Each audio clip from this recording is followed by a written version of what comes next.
Assalamualaikum warahmatullahi wabarakatuh. Jumpa lagi bersama Bu Yuni. Kali ini Bu Yuni ingin menyampaikan materi selanjutnya di pertemuan ketiga. Silakan anak-anak dibuka bukunya, kemudian disiapkan alat tulisnya. Jangan sampai ada yang ketinggalan ya. Pada pertemuan ketiga kali ini kita akan membahas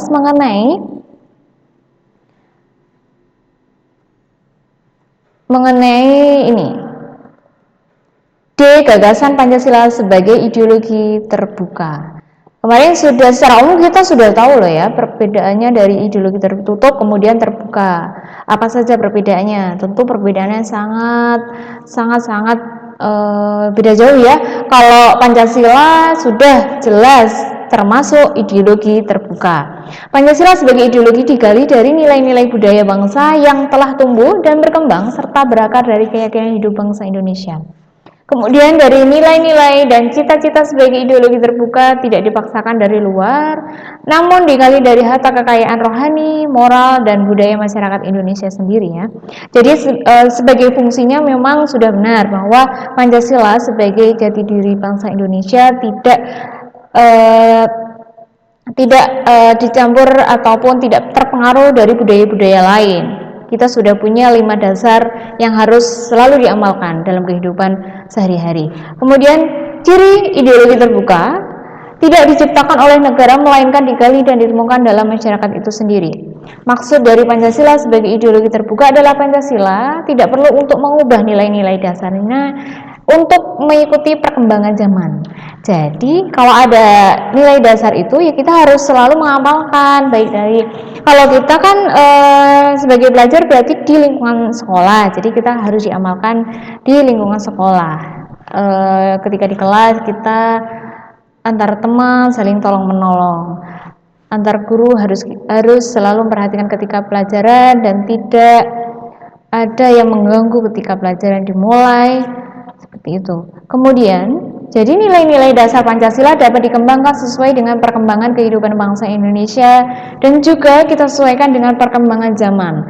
Hal ini tentunya juga harus disesuaikan dengan perkembangan dan kebutuhan masyarakat yang ada di dalamnya. Jadi intinya, bahwa ideologi terbuka adalah milik seluruh rakyat. Ideologi terbuka mengikuti perkembangan masyarakat yang bersangkutan. Perhatikan materi berikut ini. Terdapat faktor-faktor yang mendorong pemikiran Pancasila sebagai ideologi terbuka. Apa saja? Kita simak satu persatu bahwa faktor-faktor pendorong pemikiran Pancasila salah satunya ada proses pembangunan, ada bangkrutnya ideologi tertutup, pengalaman, sejarah, kemudian tekad yang kuat menjadi Pancasila sebagai satu-satunya asas. Kita simak satu persatu pembahasannya. Yang pertama ada tadi dinamika masyarakat Indonesia berkembang amat cepat. Semua persoalan hidup dapat ditemukan jawabannya secara ideologis dalam pemikiran ideologi sebelumnya. Kemudian bangkrutnya ideologi tertutup seperti Marxisme, Leninisme, komunisme. Nah, pada penjelasan ketiga bahwa Pancasila pernah merosot menjadi ancaman dogma yang kaku, namun dengan adanya dogma yang kaku ini menjadikan Pancasila memang harus sesuai dengan jati diri bangsa Indonesia. Kemudian penjelasan keempat, Pancasila harus menjadi jiwa bangsa Indonesia dalam kehidupan berbangsa dan bernegara.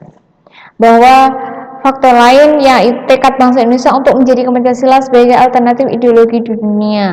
Namun kita harus tahu, ternyata ideologi-ideologi itu banyak sekali. Namun di Indonesia jelas bahwa Indonesia menerapkan ideologi Pancasila yang kepribadiannya atau hanya diterapkan di Indonesia saja.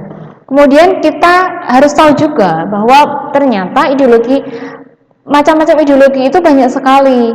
Ada 7, salah satunya liberalisme. Langsung saja ya, intinya bahwa ciri khas dari ideologi liberalisme ini menerapkan suatu negara dalam sistem politiknya biasanya bertujuan untuk menciptakan suatu masyarakat yang bebas. Maksudnya bebas dalam berpendapat ya. Salah satunya yaitu kebebasan menyampaikan pendapat, misalnya dalam berpolitik. Kemudian ada kapitalisme. yaitu keuntungan dapat diraih sebesar-besarnya. Terlebih lagi dalam ideologi ini biasanya tidak akan ada campur tangan dari pemerintah di dalam pasar. Ada sosialisme, bahwa ideologi ini identik dengan individu hidup bukan hanya untuk bebas saja, namun makhluk sosial yang wajib untuk saling tolong-menolong satu sama lain. Kemudian ada konservatisme. Di sini ideologi ini menekankan bahwa ideologi ini menjunjung tinggi individu, yaitu saling menjaga, kemudian memelihara maupun mengamalkan. Lanjut, ada ideologi Marxisme, bahwa ideologi ini adanya penentangan terhadap paham atau ideologi kapitalisme, di mana ideologi Marxisme ini berdasar pada pemahaman bahwa setiap manusia itu individu itu sama dan tidak terbagi atas kasta, sehingga semua individu harus mendapat kehidupan maupun hasil yang sama pula. Kemudian ada feminisme. Nah, ideologi ini salah satu ideologi politik yang intinya adalah untuk memperjuangkan kesetaraan wanita atau perempuan, terutama di dalam sistem maupun kehidupan politik, ekonomi, budaya, hingga ruang pribadi. Ada fasisme, bahwa ideologi ini didasarkan pada prinsipnya kepemimpinan otoriter dalam suatu negara. Kemudian oleh sebab itu ideologi fasisme ini juga dikenal sebagai salah satu ideologi politik yang menginjak-injak demokrasi serta hak-hak asasi manusia. Demokrasi. Nah, ideologi politik yang paling banyak diterapkan dalam kehidupan bernegara saat ini adalah ideologi demokrasi, di mana ideologi ini memiliki suatu tujuan yang menciptakan kemakmuran dan kesejahteraan masyarakat melalui keikutsertaan masyarakat dalam pengambilan keputusan pada sistem politik, sistem ekonomi, maupun sistem sosial. Nah, dapat kita ketahui ya bahwa ciri-ciri ideologi demokrasi ini itu menjunjung tinggi hak asasi manusia. Seperti kita ketika di kelas saja kita sudah mengikuti atau mempraktekkan pemilihan ketua kelas, pemilihan ketua OSIS, ketika di masyarakat atau bernegara ada pemilihan umum misalnya seperti itu.